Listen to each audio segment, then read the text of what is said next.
Welcome back to Vic's Projects, everyone. I hope you're well. Now today, fingers crossed, we've got a nice easy little job on our hands. So, for those of you who've been watching the channel a while, you might remember I had a problem with my Overdrive. So today, we're going to see if we can make the car go faster.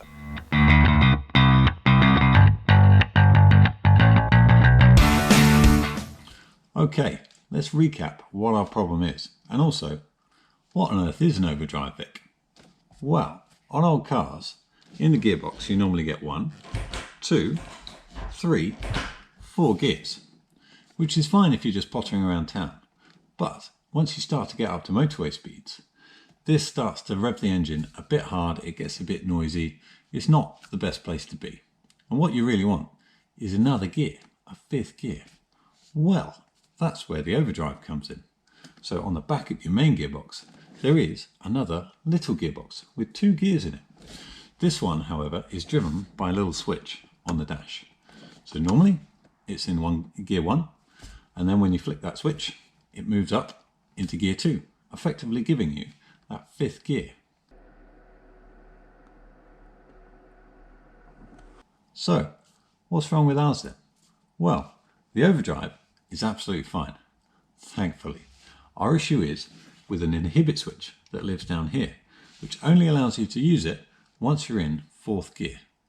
Why is that an issue? Well, these Overdrives are only designed to go forwards, not backwards. So, if it's still on, you come off the motorway, you don't realise it, and then you go to park and put it into reverse, it ain't very happy at all. And actually, when it's all warm and expanded up, they do seize a bit and you actually can't go backwards. And that's how I found I had the issue in the first place. So today we're going to see if we can fix that switch.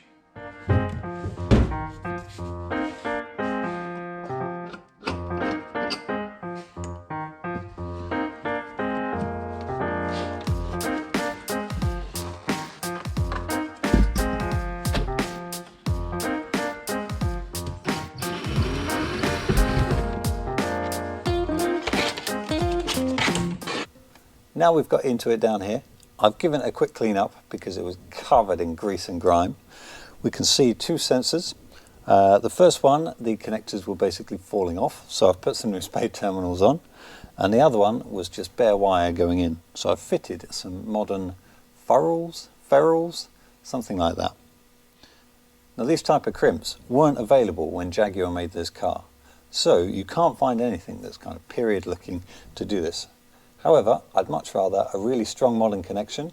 For something that's going to be hidden away, I'm not too worried that these don't look factory. So, which one is which?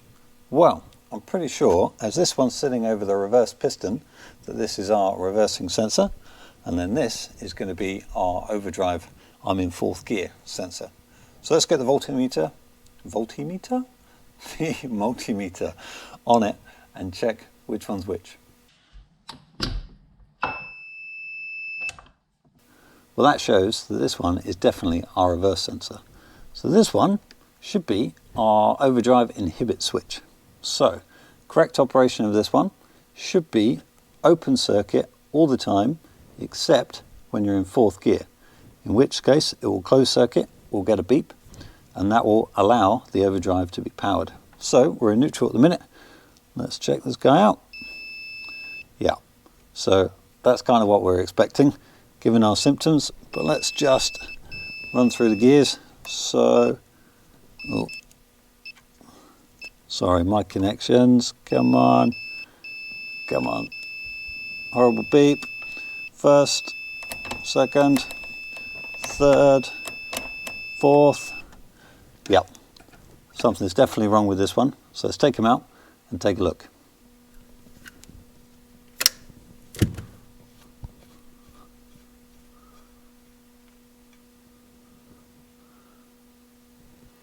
Now the switch is on the bench, we can start to see how it should be working.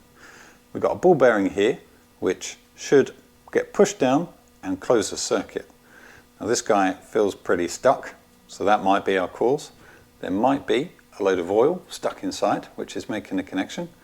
Who knows? So let's start trying to get this guy moving, clean it out, and see what happens.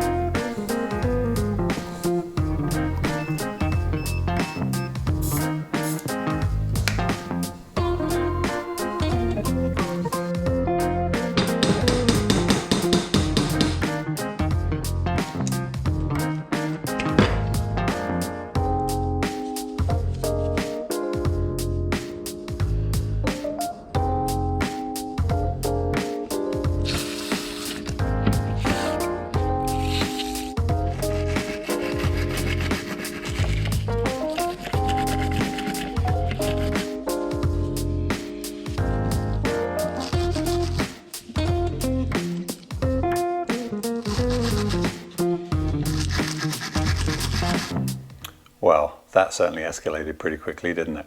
But as soon as we got this apart, it was pretty obvious what was wrong with it. It was just rusty and grotty and had seized up. So, a quick clean up. She's looking great now. It's time for reassembly. Now, I need to make sure that all the components can move, so we need some lubricant, but not conductive lubricant. So that's where the silicone spray comes in. This stuff is great. So, let's get this together with a bit of lube and see if it solves our problem.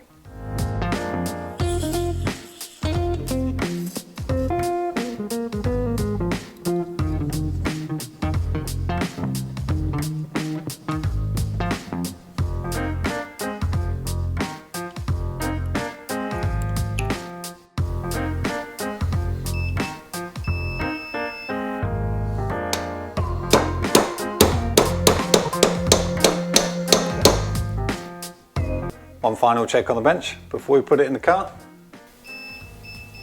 Perfect. Let's get it done. Okay, moment of truth. Let's select fourth. Oh, of course it was going to work. Of course. Awesome. That's our problem solved.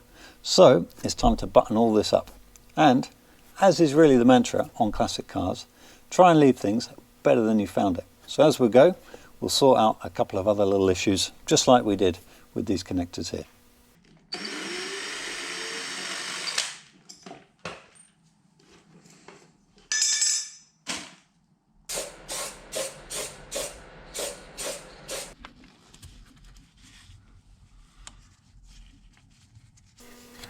Nice shiny new Gator boot.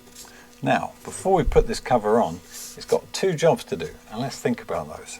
So, the first one is, old cars, they produce loads of random smells, and whether it's fuel or oil or just all that rubbish, and we don't want that coming into the cabin.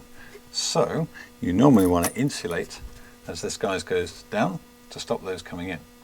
The other thing you want to insulate for is noise. So again, old car, you got the transmission right there.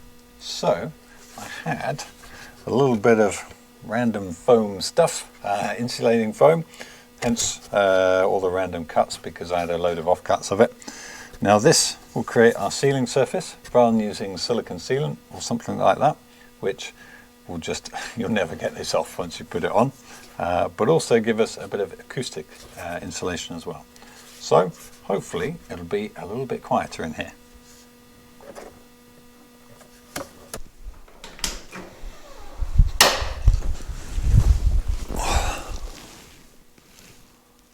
Bugger. Let's see if our fix has solved our problem. So, warp drive engaging. Oh, warp drive engaged.